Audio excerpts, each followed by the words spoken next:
Ngine tutaangalia wasanii. Kiukweli hata mimi nimeona hiyo hali kwa kweli wanasikitisha, na watu wanaotumia madawa kulevya mengi na wengi na wana stress wengi, sababu watu wengi kama wamewakataa na vitu vingine kama hivyo. Kwa hiyo inaleta msongo wa mawazo. Mtu akijiangalia hapo nyuma kidogo alikuwa superstar, akipita watu wanamshangilia, leo anapita watu hata anakuwa kama kuku anapita tu, watu hawampi heshima yoyote. Kwa hiyo inaleta msongo wa mawazo, ndio maana watu wanaingilia kwenye vilevi na vitu kama hivyo.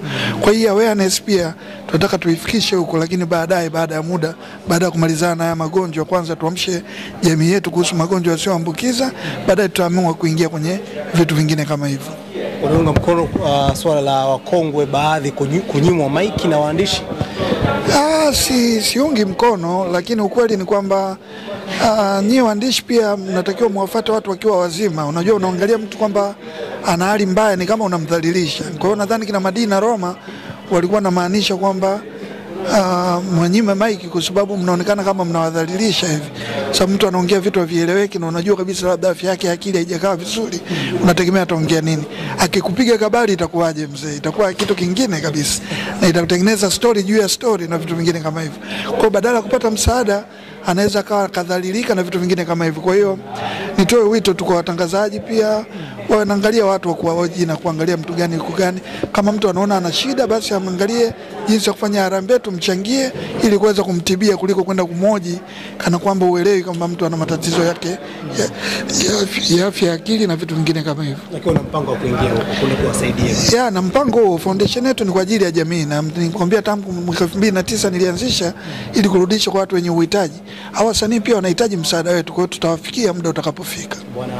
Mimi Mungu alinibariki na Watanzania walinisaidia nikaweza kusimama mpaka leo, lakini nilikuwa nikisema, nikiongea na Mungu wangu nikamwambia nikitoka hospitali naomba niende nikasaidie wengine, nikawashike mkono wale wasioweza kujisaidia wenyewe, yani nikawe sauti ya wale wasioweza kusikika.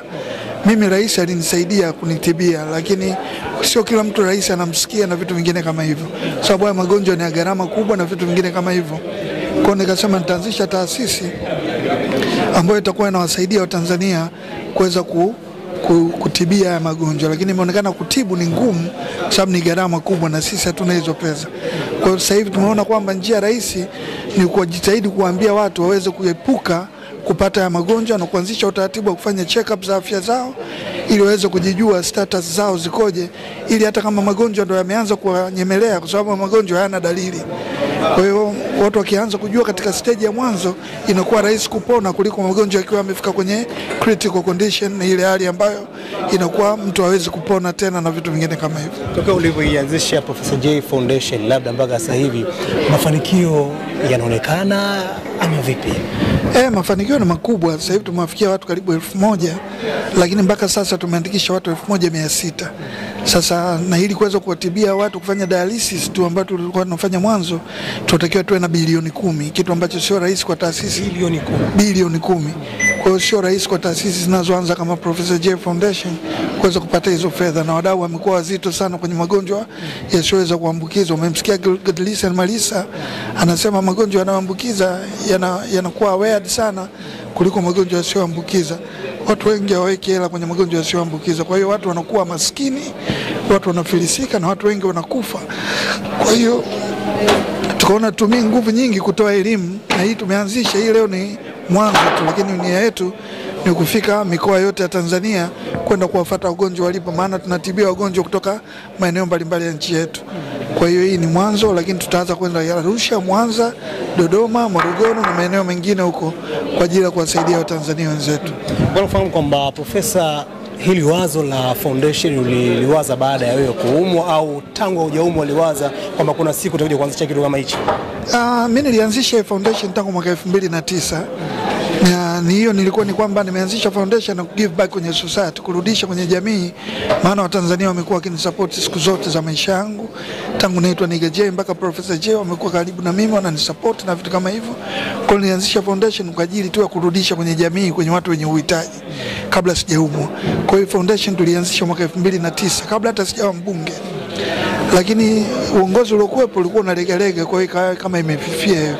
Kwa hiyo nilipotoka hospitali mwaka 2023 Disemba ndio tukasema tuizindue tena upya, nikapata management mpya na watu ambao wako makini kama CEO wangu anaitwa Florian na viongozi wengine mbalimbali, na tumetengeneza bodi nzuri, bodi strong, na pia tunajitahidi kufanya coalition na foundation nyingine kama Jakaya Mrisho Kikwete Foundation, Mo Foundation, GSM Foundation, Mkapa Foundation na watu wengine kama kina GF Foundation na watu wengine kama hao, ili kuweza kuongeza nguvu pamoja ili tuweze kuwasaidia Watanzania, kwa sababu umoja ni nguvu na utengano ni udhaifu. Tuelewa kwamba yapo magonjwa mengi ambayo yanatesa sana jamii yetu ya Tanzania, lakini unaweza kujiuliza kwa nini profesa aliamua kuangalia magonjwa haya ambayo unasema kwamba yasiyoambukiza, sema kwamba kisukari, magonjwa ya figo pamoja na kansa. Kuna kitu gani ambacho ulikiona huko? Haya magonjwa ni gharama kubwa na watu wengi sana wanakufa. Umeona hapa takwimu zinavyoonyesha ni watu karibu 80% ya Watanzania wana magonjwa haya na karibu 40% wanakufa. Ni watu wengi hao. Kwa hiyo unaona, na ni magonjwa ambayo pia hata misaada kutoka nje haiyapi misaada sana.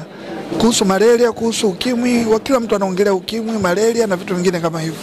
Lakini ya magonjwa yasiyoambukiza kama figo, kansa, kisukari, pressure hayana ni gharama kubwa, alafu hayana usaidizi. Hatuna NGO za kimataifa ambazo zinasaidia magonjwa kama haya. Kwa sisi tukaona tuendelee kuleta awareness ili watu wajikinge. Ndio maana sasa hivi tumejikita kwenye elimu ili kuona kwamba kutibu itakuwa gharama kubwa, lakini watu wapate awareness kuanzia shuleni, mashuleni, watu wakiwa na utaratibu lifestyle ya wanayoishi. Unavyokula ndio unavyokuwa. Kama hapa Professor Swai amesema magonjwa ya sukari yanasababishwa na unene pamoja na kutofanya mazoezi na vitu vingine kama hivyo.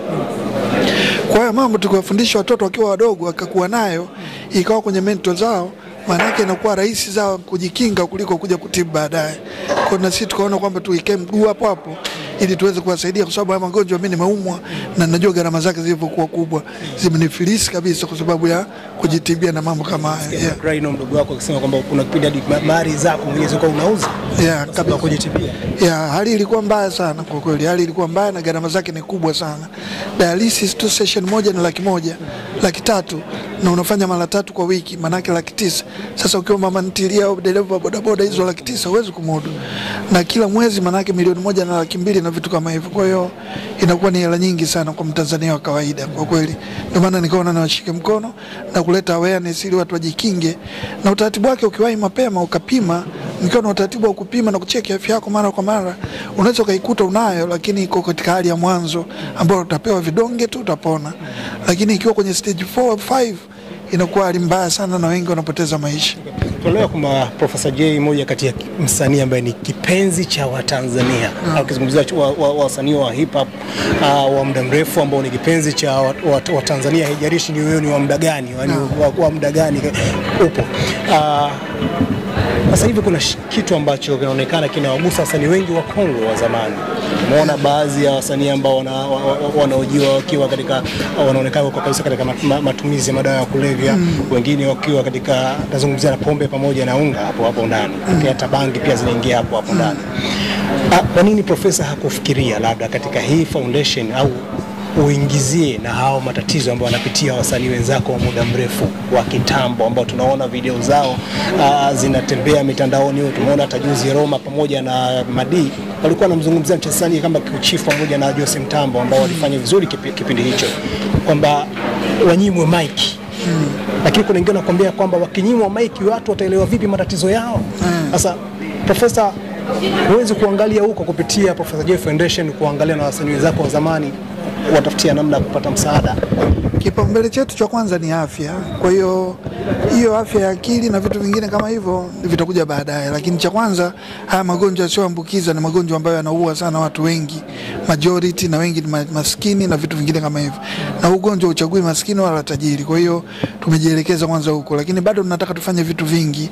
Tunataka tuingie kwenye sanaa, tunataka tuingie kwenye vitu vingine. Tutaangalia wasanii. Kiukweli hata mimi nimeona hiyo hali kwa kweli wanasikitisha, na watu wanaotumia madawa kulevya mengi na wengi, na wana stress wengi, sababu watu wengi kama wamewakataa na vitu vingine kama hivyo. Kwa hiyo inaleta msongo wa mawazo. Mtu akijiangalia hapo nyuma kidogo alikuwa superstar, akipita watu wanamshangilia, leo anapita watu hata anakuwa kama kuku, anapita tu watu hawampi heshima yote. Kwa hiyo inaleta msongo wa mawazo, ndio maana watu wanaingilia kwenye vilevi na vitu kama hivyo.